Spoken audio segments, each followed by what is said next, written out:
வணக்கம்.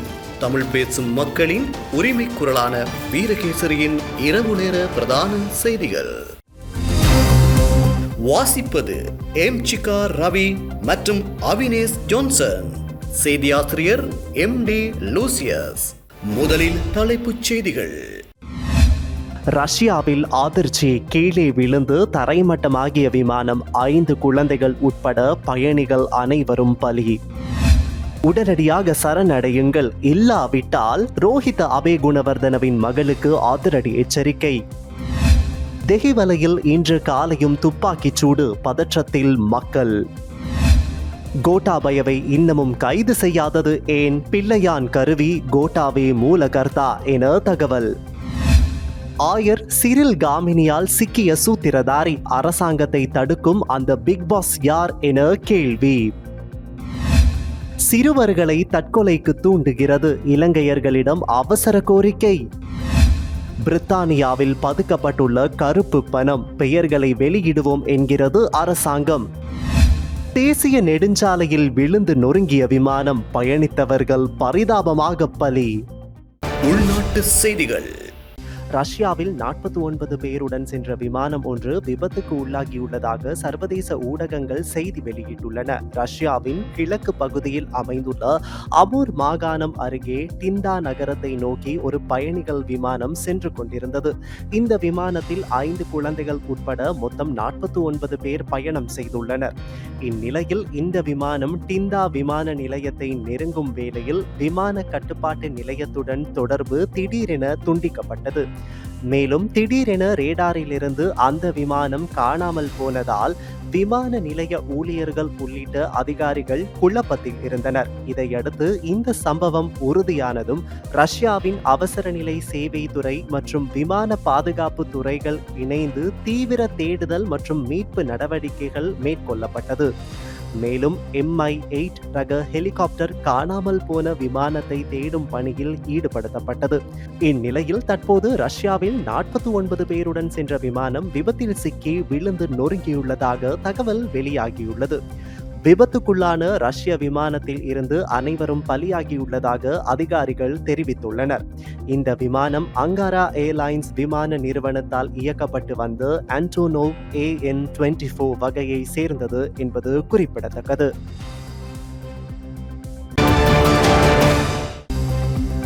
பாராளுமன்ற உறுப்பினர் ரோஹித அபேகுணவர்தனவின் மகளும் அவரது கணவரும் விரைவில் சரணடையாவிட்டால் அவர்களது சொத்துக்களை முடக்க நீதிமன்ற உத்தரவை பெற நடவடிக்கை எடுக்கப்படும் என்று போலீசார் தெரிவித்துள்ளனர். அவர்கள் தங்கியிருக்கலாம் என கூறப்படும் பல இடங்களில் சோதனை மேற்கொள்ளப்பட்டதாகவும், ஆனால் அவர்கள் எந்த இடத்திலும் இருப்பது உறுதியாகவில்லை என்றும் போலீசார் கூறினர். சட்டவிரோதமாக நாட்டிற்குள் ஜீப் வாகனம் ஒன்றை இறக்குமதி செய்த சம்பவம் தொடர்பான வழக்கில் குற்றவாளிகளாக கருதப்படும் இருவரும் விரைவில் கைது செய்யப்பட உள்ளதாக விசாரணை அதிகாரிகள் தகவல் தெரிவித்துள்ளனர். இதனுடன் தொடர்புடைய வழக்கில் கைது செய்யப்பட்டுள்ள பாராளுமன்ற உறுப்பினர் ஜெகத் விதானவின் மகன் தற்போது நீதிமன்றம் மூலம் விளக்கமறியலில் வைக்கப்பட்டுள்ளமை குறிப்பிடத்தக்கது. இந்த அறிவிப்பு வெளியானதை தொடர்ந்து பாராளுமன்ற உறுப்பினர் ரோஹித அபேகுணவர்தன மருமகன் தனுஷ்க வீரகொடி இன்று முற்பகல் மத்துகம நீதவான் நீதிமன்றத்தில் முன்னிலையானமை குறிப்பிடத்தக்கது. அடுத்ததாக தெஹிவலையில் SDS ஜெயசிங்க மைதானத்திற்கு அருகில் சுகாதார நிர்வாக அதிகாரி மீது இன்று காலை துப்பாக்கி சூட்டு முயற்சியொன்று மேற்கொள்ளப்பட்டுள்ளது. மோட்டார் சைக்கிளில் வந்த 2 அடையாளம் தெரியாத நபர்கள் குறித்த நபரை இலக்கு வைத்து துப்பாக்கி பிரயோகத்தை மேற்கொண்டதாகவும், ஆனால் துப்பாக்கி செயல்படாததால் அந்த முயற்சி தோல்வியடைந்ததாகவும் போலீசார் குறிப்பிட்டனர். பின்னர் மோட்டார் சைக்கிளில் வந்த அடையாளம் தெரியாத இருவரும் அங்கிருந்து தப்பிச் சென்றுள்ளதாக தெரிய வருகிறது. இலங்கையின் கடற்பரப்பில் எக்ஸ்பிரஸ் பேர்ல் கப்பல் தீ விபத்துக்குள்ளானதால் ஏற்பட்ட கடல் சூழல் பொருளாதார இழப்பிற்கான இழப்பீட்டுத் தொகையை வழங்குமாறு உயர் நீதிமன்றம் இன்று உத்தரவிட்டுள்ளது. இதற்கமைய $1 பில்லியன் இழப்பீடு வழங்குமாறு சிங்கப்பூர் கப்பல் நிறுவனத்திற்கு உயர் நீதிமன்றம் உத்தரவிட்டுள்ளது. இதனை எமது நீதிமன்றத்திற்கான செய்தியாளர் குறிப்பிட்டுள்ளார்.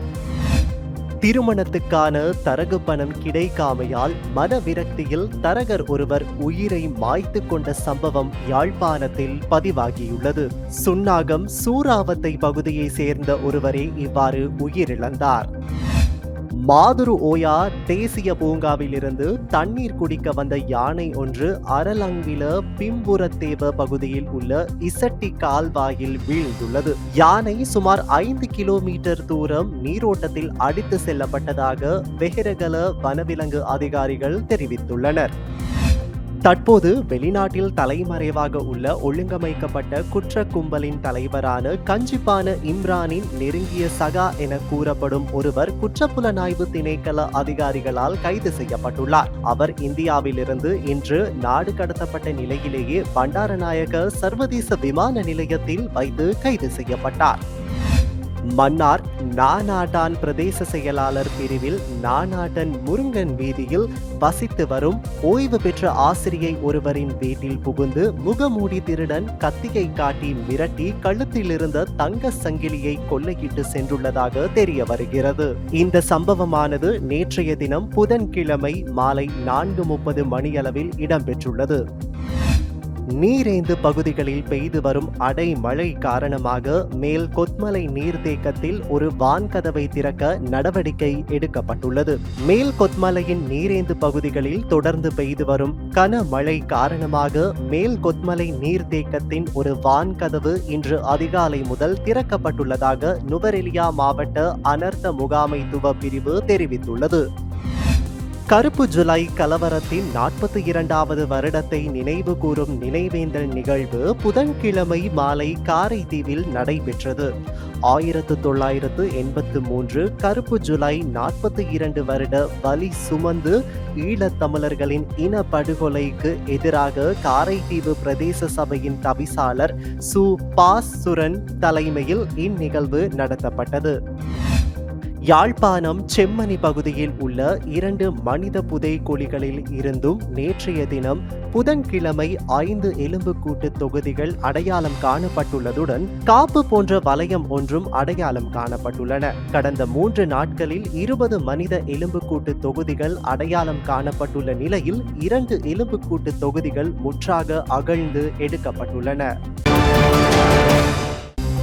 உயிர்த்த ஞாயிறு குண்டு தாக்குதல் சம்பவத்தில் பிள்ளையான் ஒரு கருவி, அவரை கைது செய்து விசாரிக்கும் அரசு தாக்குதலின் கர்த்தா என கூறப்படும் கோட்டாபய ராஜபக்ஷவை ஏன் கைது செய்து இன்னும் விசாரிக்கவில்லை என தமிழரசு கட்சி உறுப்பினர் சிவஞானம் ஸ்ரீதரன் கேள்வி எழுப்பினார். பாராளுமன்றில் நேற்று உரையாற்றிய அவர், பிள்ளையான் என்கிற சிவனேசதுரை சந்திரகாந்தன் மீது கைது செய்து அடைத்து வைத்திருக்கிறார்கள். அவர் செய்த குற்றங்களுக்கு தண்டனை அனுபவிக்க வேண்டும். நாங்கள் அதுக்கு எதிரானவர்கள் அல்ல. ஆனால் ஒரு ஈஸ்டர் தாக்குதலை மையமாக வைத்து அவர் விசாரிக்கப்படுகிறார். ஈஸ்டர் தாக்குதல் நடந்த 2019 ஏப்ரல் 21ஆம் தேதி. அதே மாதம் ஈஸ்டர் தாக்குதல் நடந்த ஏப்ரல் 27ஆம் தேதி இந்த நாட்டினுடைய பாதுகாப்புத்துறை செயலாளராக முதல் இருந்த கோட்டபாய ராஜபக்ச அவர்கள் ட்விட்டர் செய்தி ஸ்தாபனத்துக்கு சொல்லுகிறார், ரெடிக்கல் இஸ்லாம், இஸ்லாம் மதத்தினால் எவ்வாறு இந்த மண்ணிலே தீமை நடைபெற போகிறது, இஸ்லாம் எவ்வாறு இந்த நாட்டை அழிக்க போகிறது என்று இதற்கு பின்னாலே யார் இருந்தார்கள் என்பதை கோத்தபாய ராஜபக்ச சொல்கிறார். ஆகவே பிள்ளையான் ஒரு கருவி மட்டுமே. இந்த கருத்தாக்களான கோத்தபாய ராஜபக்ச இன்னும் இந்த நாட்டில் விசாரிக்கப்படவில்லை. நான் சபாபீடத்துக்கு சமர்ப்பிக்கிறேன். 2019ஆம் ஆண்டு ஏப்ரல் 27ஆம் தேதி ட்விட்டர் செய்தி ஸ்தாபனத்துக்கு கோத்தபாயா கொடுத்த செய்தியினுடைய அந்த பிரதியையும் கௌரவ உறுப்பினர்களை நான் சபாபீடத்துக்கு சமர்ப்பிக்கிறேன். இதே நேரம் கருப்பு ஜூலை தொடர்பில் இங்கு கருத்து வெளியிட்ட அவர், இன்றைய நாள் இலங்கையினுடைய வரலாற்றிலே மிக முக்கியத்துவம் பெறுகின்ற ஒரு நாள். குறிப்பாக 42 வருடங்களுக்கு முதல் இந்த நாட்டிலே ஒரு ஜூலை இனப்படுகொலை நடந்து இன்று 42வது வருடங்களை நெருங்குகிறது. யுஎன்பி அரசாங்கம் முதல் பதவியேற்ற காலகட்டத்திலே ஜே.ஆர். ஜெயவர்தன அவர்களுடைய தலைமையில் லலித் அத்துலத் முதலி, காமினி திசாநாயக்கா போன்றவர்களுடைய வழிகாட்டலிலே மிக மோசமாக இந்த நாட்டிலே நடைபெற்ற ஒரு மிகப்பெரிய இனப்படுகொலை தமிழர்கள் மீது மேற்கொள்ளப்பட்டது. வெலிக்கடை சிறையிலே இருந்த குட்டிமணி தங்கத்துறை உட்பட ஜெகன் உட்பட பலர் வெட்டி சாய்க்கப்பட்டார்கள். இந்த நாட்டிலே அவர்கள் கண்கள் பிறக்கிற தமிழீழத்தை பார்க்க போகிறீர்களா என்று கேட்டு அந்த கண்களை தோண்டி எடுத்த வரலாறுகளை கொண்டதாக இந்த நாட்கள் அமைந்திருக்கிறது. ஆகவே இந்த ஜூலை 23 இன்றைய நாள் தமிழர்களுடைய வரலாற்றிலே ஒரு கருப்பு நாள். இந்த கருப்பு நாளை நான் இந்த நாட்டிலே இந்த நேரத்திலே 42 வருடங்கள் கடந்து எந்த பொறுப்பு கூறலும் இல்லாமல், இதற்கான ஒரு நீதி இல்லாமல், விசாரணைகள் இல்லாமல் இருக்கிற இந்த நேரத்தில் பதிவு செய்ய விரும்புகிறேன். மிக முக்கியமாக தமிழீழ விடுதலை இயக்கத்தினுடைய தலைவராக இருந்த தங்கத்துறை அவர்கள் நீதிமன்றத்திலே நீதிவான் அவர்கள் கேட்டார், இறுதி ஆசை என்னென்று கேட்ட பொழுது, நாங்கள் ஆயுதங்கள் மீது காதல் கொண்ட ஒரு வன்முறையாளர்கள் அல்ல, ஆயுதங்கள் எங்கள் மீது திணிக்கப்பட்டது என்பதைத்தான் அவர் அந்த காலகட்டத்திலே நீதிமன்றத்தில் சொல்லியிருந்தார். குட்டிமணி அவர்கள் மலரப்போகும் தமிழீழத்தை நான் என்னுடைய கண்களால் பார்க்க வேண்டும் என்றார். இதற்காகவே அவர்கள் சிறையிலே கண்கள் தோண்டப்பட்டு அவர்கள் குத்தி குரூரமாக கொலை செய்யப்பட்டார்கள். ஆகவே இந்த வரலாற்றுக்கு இன்னும் எந்த அரசு வந்தாலும் கூட நீதியான முறையில் அதற்கான ஒரு மன்னிப்பையோ அதற்கான பரிகாரத்தையோ தேட முற்படவில்லை என்பதுதான் மிக மிக துரதிர்ஷ்டவசமானது. Who is this big boss? In the big boss? யார் இந்த big boss? இந்த வேலைகளை செய்யும் அந்த big boss யார்? மம කියන්න. உயிர்த்த ஞாயிறு தாக்குதல் தொடர்பில் இந்த அரசாங்கம் ஆட்சிக்கு வந்த நாள் முதல் வெளிவராத தகவல்கள் தொடர்பில் முதற் தடவையாக கொழும்பு கோட்டை நீதவான் நீதிமன்றத்தில் 2024 நவம்பர் 24 முன்வைக்கப்பட்ட பி அறிக்கையின் ஊடாகவே வெளிவந்துள்ளன என எதிர்க்கட்சி உறுப்பினர் ஜனாதிபதி சட்டத்தரணி நிசாம் காரியப்பர் தெரிவித்தார். உயிர்த்த ஞாயிறு தாக்குதலை நடத்திய பிக் பாஸ் யார் என்பது தொடர்பிலும் அந்த தாக்குதல் தொடர்பான நீதியை நிலைநாட்ட விடாமல் தடுக்கும் பிக் பாஸ் யார் என்பது தொடர்பிலும் அரசாங்கம் அவதானம் செலுத்த வேண்டும் எனவும் குறிப்பிட்டார். இது தொடர்பில் பாராளுமன்றில் கருத்து வெளியிட்ட அவர், මේ පාස්ක ප්‍රහාරය පිළිබඳව මේ ආණ්ඩුව පත්තු අවස්ථාවේදී හෙළි නොකළ කරුණු සම්බන්ධයෙන් පළමු වතාවට තොරතුරු පළ වූයේ කොළඹ කොටුව මහේස්ත්‍රාත් අධිකරණයේ අංක B 35 882 ඇලේරක් 24 යටතේ ඉදිරිපත් කරන ලද B වාර්තාවයි. ඒක ඉදිරිපත් කරේ නවම්බර් 24 වෙනිදා 11 වෙනිදා ගිය අවුරුද්දේ.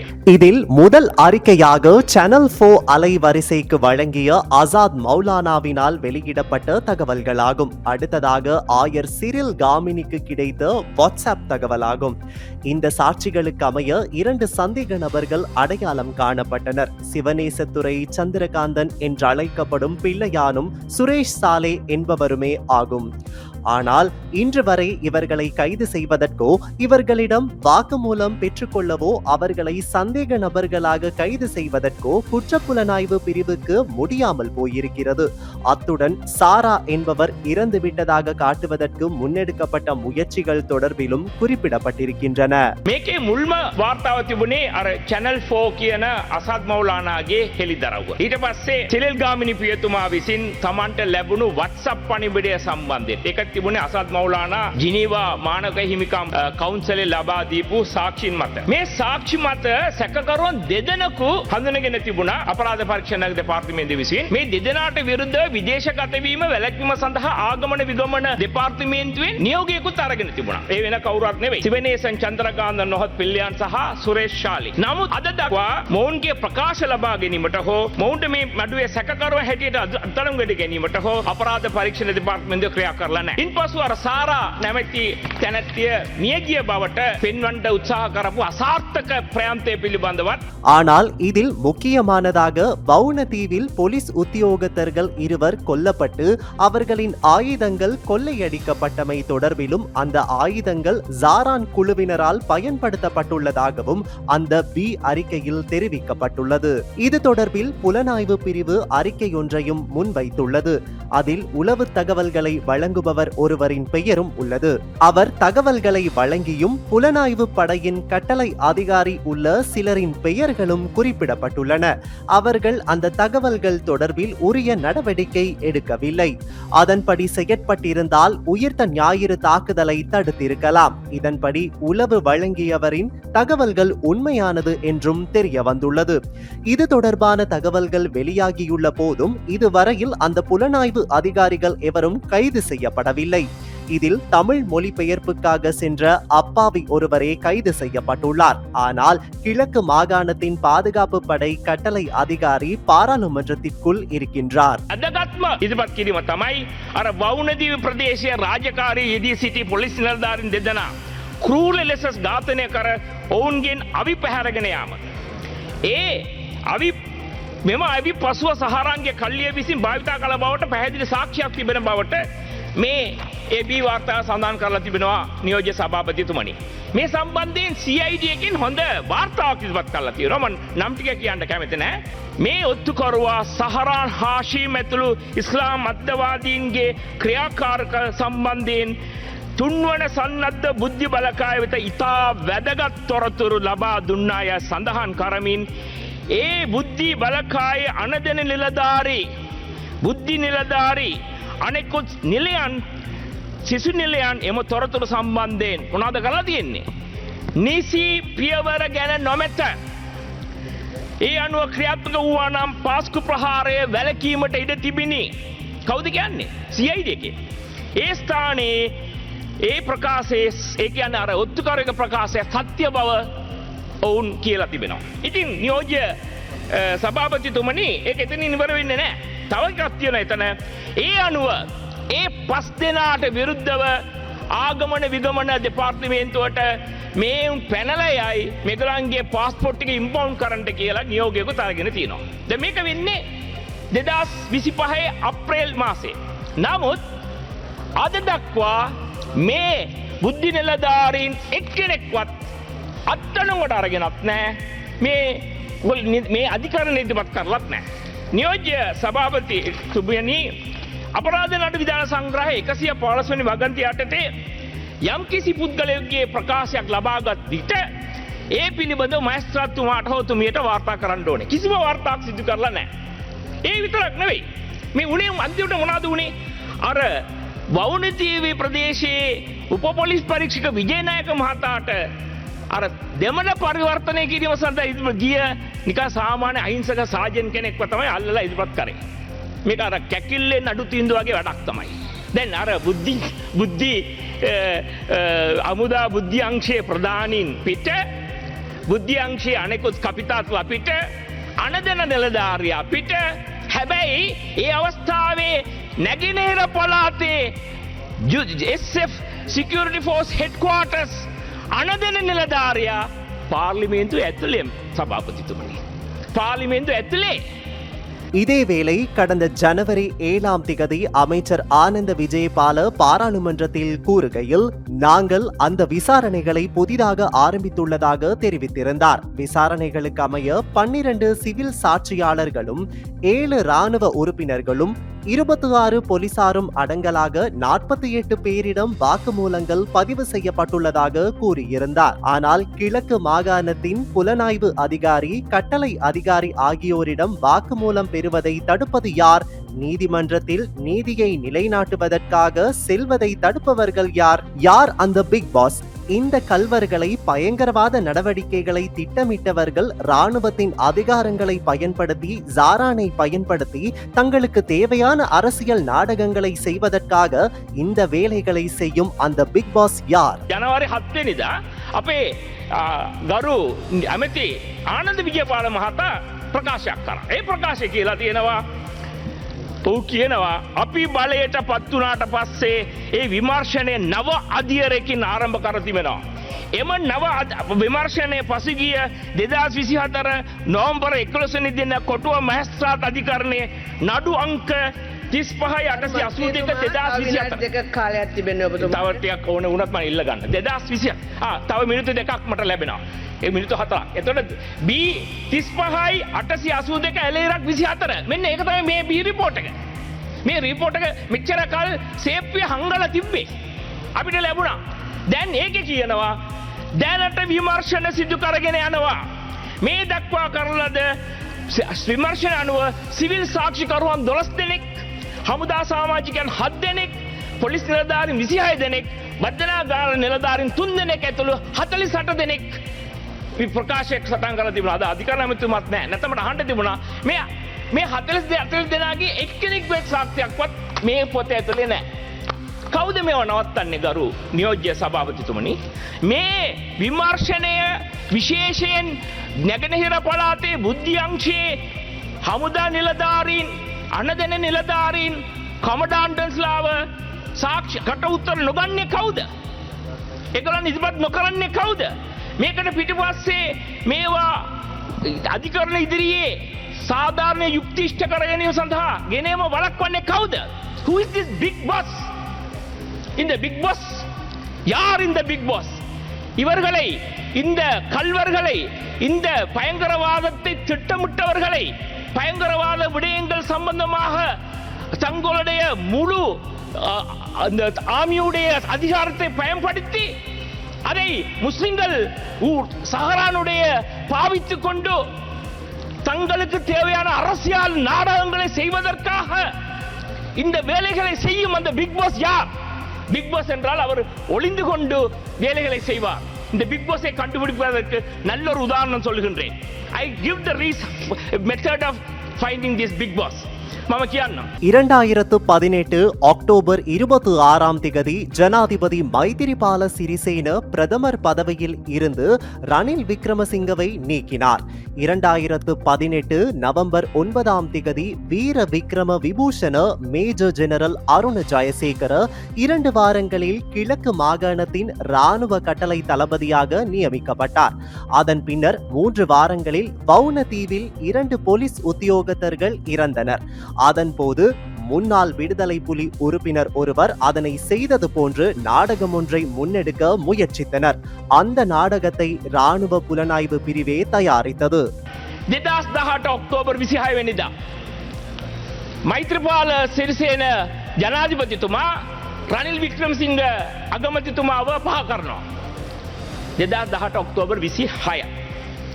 නවම්බර් 9 වෙනිදා 2018 අපගේ වීර වික්‍රම විභූෂණ අපගේ එවකට මේජර් ජෙනරල් අරුණ ජයසේකර නැගෙනහිර පළාතේ හමුදා ආයකකේ ආනදෙන නිලධාරියට පත් වෙනවා. සති දෙකක්වත් නැහැ. ඉන්න අනතුරුව තව සති 3කින් 30th of November 2018 නවම්බර් 30 වෙනිදා අන්න වවුනිදීවේ පොලිසිය දෙන්නෙක් මැරෙනවා. මැරුණට පස්සේ ඒක කරේ අර කොහෙද හිටපු අර අහිංසක අජන්දන් කියන හිටපු LTT පුද්ගලයා කරා කියලා පෙන්නන්න ලොකු නාටකමක් කරනවා. ඒ නාටකමේ ඒ ඩ්‍රාමා එක හදුවේ මේ මිලිටරි හමුදා බුද්ධ්‍යංශයයි කොට්ටාස බුද්ධ්‍යංශයයි. මේක තියෙනවා මේකේ. මම නිකන් කියන්නේ ඒක දැන් බුද්ධි පරීක්ෂා ඒක තමයි අර කොට්ටාස බුද්ධ්‍යංශයේ පොලිස් පරීක්ෂක සමන්තය හේයි අත්තනකට අරගෙන විනාඩියක් කාලයක් තියෙනවා. හැබැයි මේ හමුදා කවුරුත් අත්තනකට අරගෙන නැහැ. இதேவேளை அருண ஜெயசேகர 87 மற்றும் 89 காலப்பகுதியில் JVPக்கு எதிராக இராணுவத்துடன் இணைந்து செயற்பட்டவர். அவருக்கு அதற்கான பதக்கமும் உள்ளது. மஹிந்த ராஜபக்ஷ பிரதமராக இருந்தபோது கிழக்கு மாகாண கட்டளை அதிகாரியாக இருந்துள்ளார்.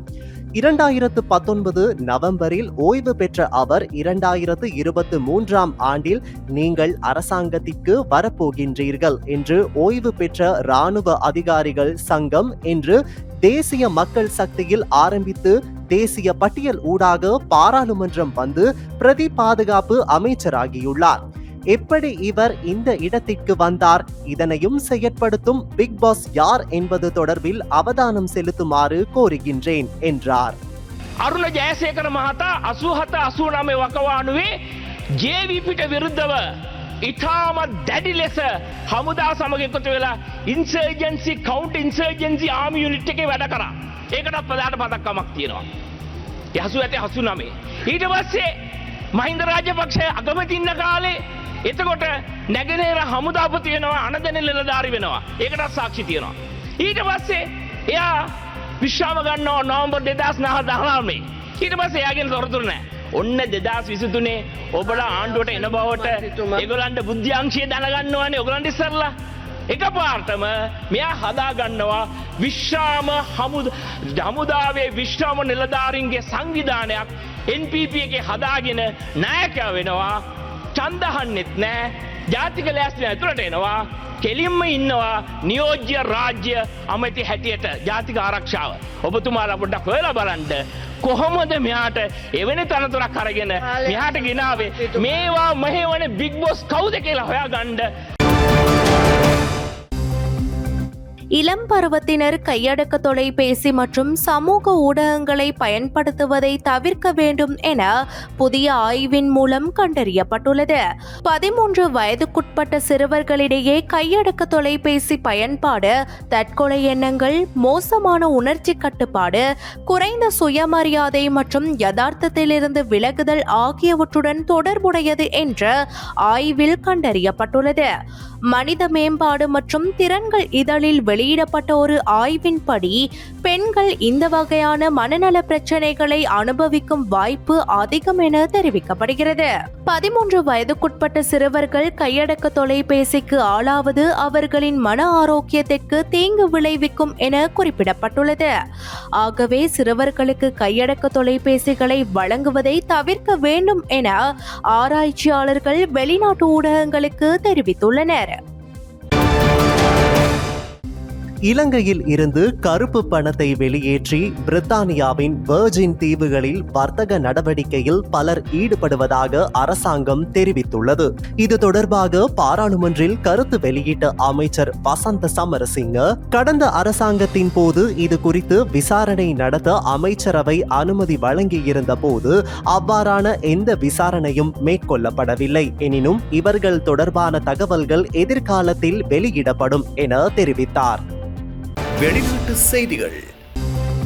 காசாவில் 3 நாட்களில் 21 சிறுவர்கள் பட்டினி மற்றும் ஊட்டச்சத்து குறைபாடு காரணமாக பலியானதாக ஐக்கிய நாடுகள் சபை தெரிவித்துள்ளது. இஸ்ரேலின் தீவிர ராணுவ நடவடிக்கை காரணமாக பாலஸ்தீனத்தின் காசாவில் உணவு பற்றாக்குறை மற்றும் மனித அத்துமீறல்கள் அரங்கேறுவது தொடர்கிறது. ராணுவ நடவடிக்கை காரணமாக உறவு, உடைமை என அனைத்தையும் இழந்து நிற்கும் காசா வாழ் மக்களுக்கு உண்ண முறையான உணவு கூட கிடைப்பதில்லை. இஸ்ரேல் நடத்திய தாக்குதலில் ஒரே நாளில் 81 பேர் உயிரிழந்தனர். அதில் 31 பேர் உதவி தேடி சென்றவர்கள்.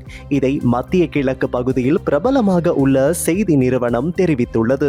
இஸ்ரேல் மற்றும் ஹமாஸ் இடையிலான மோதல் கடந்த 2023 அக்டோபர் 7 தொடங்கியது. அன்று முதல் ஜூலை 22, 2025 வரையில் இந்த மோதலில் சுமார் 59,106 பாலஸ்தீனியர்கள் உயிரிழந்துள்ளனர். போர் நிறுத்த ஒப்பந்தத்தை மீறி இஸ்ரேல் தாக்குதல் மேற்கொண்டுள்ளது. இந்த சூழலில் தான் காசாவில் பட்டினி காரணமாக ஏற்படும் உயிரிழப்புகளின் எண்ணிக்கை அதிகரித்து வருவதாக நாசர் மருத்துவமனை தெரிவித்துள்ளது. உதவி மையங்கள் மீதான இஸ்ரேலின் தாக்குதலை கண்டித்து காசாவில் களப்பணியில் உள்ள பத்திரிகையாளர்கள் மற்றும் தன்னார்வலர்கள் உண்ணாவிரத போராட்டத்தை முன்னெடுத்தனர். காசாவுக்கு தேவையான உதவிகளை வழங்கும் வகையில் பிரத்யேக சிறப்பு வழித்தடத்தை ஏற்படுத்தும் வகையில் கத்தாரில் இஸ்ரேல் ஹமாஸ் இடையே பேச்சுவார்த்தை நடத்தவும் ட்ரம்ப் தலைமையிலான அமெரிக்க அரசு முயற்சி மேற்கொண்டுள்ளது. காசாவில் சுமார் 20 லட்சம் மக்கள் வசித்து வருகின்றனர். மோதல் காரணமாக அங்கு உணவு மற்றும் அத்தியாவசிய பொருட்களுக்கு கடும் தட்டுப்பாடு நிலவி வருகிறது. அதே நேரத்தில் உதவி முகாம்களை மக்கள் அணுக முயற்சிக்கும் போது அவர்கள் இஸ்ரேல் தாக்குதலால் கொல்லப்படுகின்றனர். மொத்தத்தில் காசா பகுதி பூலோக நரகமாக மனிதர்களுக்கு மாறியுள்ளது. இந்நிலையில் காசாவின் மிகப்பெரிய மருத்துவமனையான அல் ஷிஃபாவின் இயக்குனர் முகமது அபு சல்மியா காசாவில் ஊட்டச்சத்து குறைபாடு மற்றும் பட்டினியால் 72 மணி நேரத்தில் 21 குழந்தைகள் இறந்துள்ளனர் என தெரிவித்தார். காசாவில் உள்ள உலக சுகாதார மையத்தின் அமைப்புகளை இஸ்ரேல் தாக்கியுள்ளது. இதில் சுமார் 15 பேர் உயிரிழந்ததாக களத்தில் இருந்து வரும் தகவல்கள் உறுதி செய்துள்ளன. வெடிகுண்டு சப்தம், குண்டு வெடிப்பு, நெருப்பு, புழுதி, புகை, தாக்குதலில் அங்கும் இங்கும் சிதறி கிடக்கும் மனித உடல்களின் பாகங்களுக்கு மத்தியில் தான் தங்களது குடும்பம் மற்றும் குழந்தைகளுடன் வசித்து வருவதாக காசாவில் முகாம்களில் தஞ்சம் புகுந்த மக்கள் தங்களது வாழ்க்கை சூழலை பகிர்ந்துள்ளனர். மக்கள் தஞ்சம் அடைந்துள்ள முகாம்கள், வசித்து வரும் கூடாரங்கள் மீதும் இஸ்ரேல் தாக்குதல் நடத்துகிறது. காசாவில் ஊட்டச்சத்து குறைபாடு மற்றும் பட்டினியால் உயிரிழப்போரின் எண்ணிக்கை அதிகரித்து வருவதாக ஐநா பொதுச் செயலாளர் ஆண்டோனியோ குட்டெரஸ் தெரிவித்துள்ளார். பூமியில் நரகம் என ஒன்றிருந்தால் அது காசாவில் உள்ள குழந்தைகளின் வாழ்க்கைதான் என கடந்த 2021 ஆண்டோனியோ குட்டெரஸ் கூறியிருந்தார். இப்போது அந்த நிலைமை மேலும் மோசமடைந்துள்ளது. வேறு எந்த மாற்றமும் அங்கு ஏற்படவில்லை. வெளிநாட்டு செய்திகள். இத்தாலியின் வடக்கு பிரேசியா அருகே உள்ள தேசிய நெடுஞ்சாலையில் ஒரு சிறிய ரக விமானம் விழுந்து நொறுங்கியதில் அதில் பயணம் செய்த தம்பதியினர் பரிதாபமாக உயிரிழந்த சம்பவம் பெரும் அதிர்ச்சியை ஏற்படுத்தியுள்ளது. விமானம் புறப்பட்ட சில நிமிடங்களிலேயே விமானியின் கட்டுப்பாட்டை இழந்து தேசிய நெடுஞ்சாலையில் விழுந்ததால் இந்த விபத்து ஏற்பட்டதாக கூறப்படுகிறது.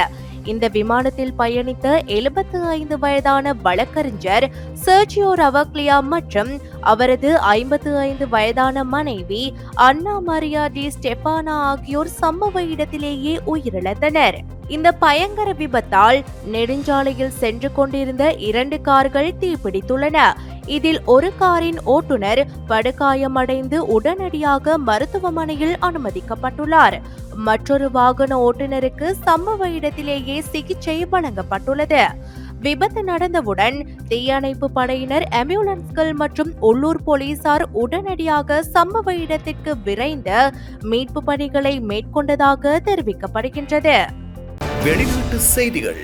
வெள்ளையாயிருக்கவன் பொய் சொல்ல மாட்டான் என்பது போல AI பொய் சொல்லாது என பலரும் நம்பி வரும் நிலையில் பிரபல AI மாடல் ஒன்று ஒரு நிறுவனத்தின் மொத்த கோடிங் டேட்டாவையும் அழித்துவிட்டு பொய் சொல்லி நாடகமாடிய சம்பவம் அதிர்ச்சியை ஏற்படுத்தியுள்ளது.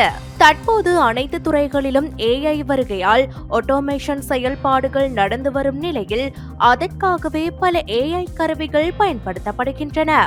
அதுபோல சாஃப்ட்வேர் கோடிங்கில் ரெப்ளிட் AI எனும் கருவி சமீபமாக பரவலாக பயன்படுத்தப்படுகிறது. ரெப்ளிட் கொண்டு கோடிங் தரவுகளை குறைந்த ஆளணியை வைத்தே எளிதாக செய்துவிட முடியும். இந்நிலையில் ரெப்ளிட்டை நம்பி லெம்கின் என்ற நிறுவனம் தனது வாடிக்கையாளர்களுக்கான கோடிங் தரவுகளை தயாரித்து வந்துள்ளது.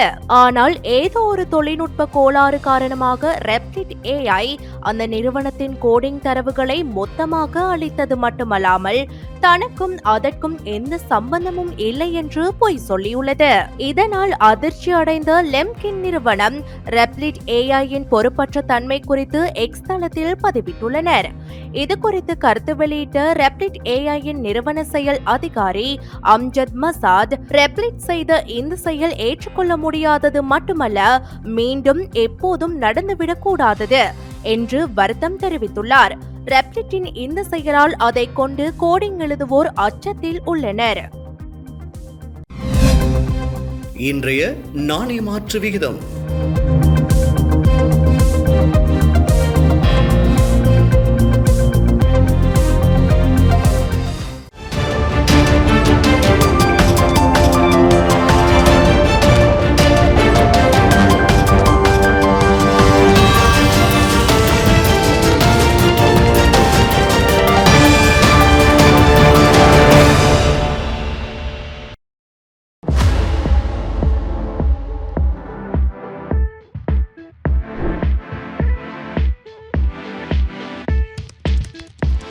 டயலாக் வலையமைப்பிலிருந்து REG இடைவெளி வீக்கி என்று பதிவிட்டு 87 960 என்ற எண்ணுக்கு குறுஞ்செய்தி ஒன்றை அனுப்புங்கள்.